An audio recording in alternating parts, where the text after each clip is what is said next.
Le système de dérivation, aussi performant et utile qu'il soit, présente un certain nombre de risques et surtout de complications tardives. On a l'habitude de les classer en deux grandes familles, des problèmes infectieux et des problèmes mécaniques.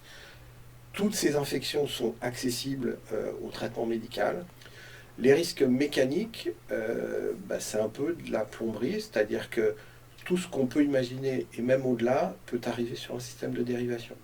Il peut bouger, il peut se casser, il peut se déconnecter, parce que les systèmes ne sont pas d'un seul tenant. Il y a des endroits où on est obligé de raccorder deux choses par un raccord, et ce raccord peut se rompre, donc ça s'appelle des déconnexions. Le plus souvent, c'est des complications mineures, et ces complications, c'est en règle générale soit un déplacement, soit une déconnexion de la dérivation. Ce qu'il faut voir, c'est que ces accidents, ça correspond à 2 ou 3 jours d'hospitalisation et pas plus, que ça s'intègre dans le traitement, que ça ne gêne en rien la vie, et surtout, ça n'empêche pas la scolarité, ça n'empêche pas le sport, ça n'empêche pas les voyages. La seule chose, c'est qu'il faut être au courant que ça peut se passer à un moment donné, et d'être réactif si des signes qui correspondent à ces incidents ou ces accidents se manifestent.